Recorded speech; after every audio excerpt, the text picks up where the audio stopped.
एक श्राप के कारण धृतराष्ट्र जन्मे थे अंधे। अभिमन्यु था काल यवन राक्षस की आत्मा। एकलव्य के कारण ही द्रोणाचार्य की हुई थी मृत्यु। पांडु की इच्छा के अनुसार पांडवों ने खाया था अपने पिता के मृत शरीर को। महाभारत की कहानियां हम बचपन से सुनते आ रहे हैं, टेलीविजन पर देखते आ रहे हैं, फिर भी हम सब महाभारत के बारे में बहुत कुछ नहीं जानते, क्योंकि वेद व्यास द्वारा रचित महाभारत बहुत ही बड़ा ग्रंथ है। इसमें 1,00,000 श्लोक हैं। आज हम आपको महाभारत की कुछ ऐसी कहानियों के बारे में बताएंगे जो आपने शायद ही कभी पहले सुना होगा। आखिर किस वरदान के कारण द्रौपदी बनी थी 5 पतियों की पत्नी?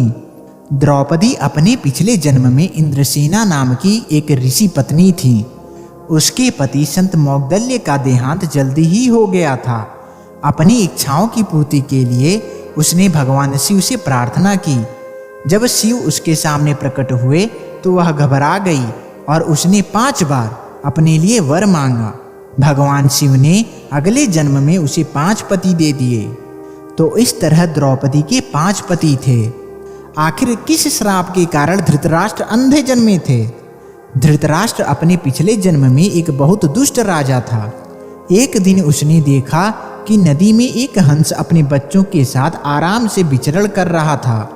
उसने आदेश दिया कि उस हंस की आंखें फोड़ दी जाएं और उसके बच्चों को मार दिया जाए। इसी वजह से अगले जन्म में धृतराष्ट्र अंधा पैदा हुआ और उसके पुत्र भी उसी तरह मृत्यु को प्राप्त हुए जैसे उस हंस के बच्चे हुए थे। अभिमन्यु था काल यवन राक्षस की आत्मा।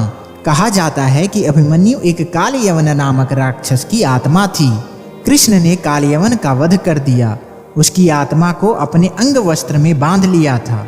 वह उस वस्त्र को अपने साथ द्वारिका ले गए और एक अलमारी में रख दिया। सुभद्रा यानी अर्जुन की पत्नी ने जब गलती से अलमारी को खोला तो एक ज्योति उसके गर्भ में आ गई और वह बेहोश हो गई। इसी वजह से अभिमन्यु को चक्रव्यूह भेदने का सिर्फ आधा ही तरीका बताया गया था। आखिर क्यों एकलव्य ही बना था द्रोणाचार्य की मृत्यु का कारण? एकलव्य देवश्रवा का पुत्र था।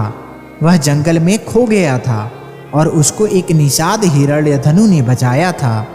एकलव्य रुक्मणी स्वयंवर के समय अपने पिता की जान बचाते हुए मारा गया।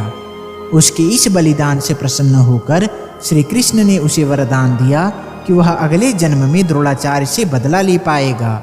अपने अगले जन्म में ही एकलव्य धृष्टद्युम्न बन के पैदा हुआ और द्रोणाचार्य की मृत्यु का कारण भी बना।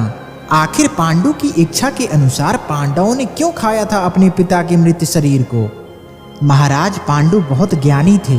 उनकी अंतिम इच्छा थी कि उनके 5 बेटे उनके मृत शरीर को खाएं, ताकि उन्होंने जो ज्ञान अर्जित किया है वो उनके पुत्रों में चला जाए। सिर्फ सहदेव ने अपने पिता की इच्छा का पालन करते हुए उनके मस्तिष्क को 3 हिस्से से खाया। पहले टुकड़े को खाते ही सहदेव को इतिहास का ज्ञान हुआ, दूसरे टुकड़े को खाने पर वर्तमान का और तीसरे टुकड़े को खाते ही भविष्य का ज्ञान हुआ। हालांकि ऐसी मान्यता भी है कि 5 पांडवों ने ही मृत शरीर को खाया था, पर सबसे ज्यादा हिस्सा सहदेव ने खाया था।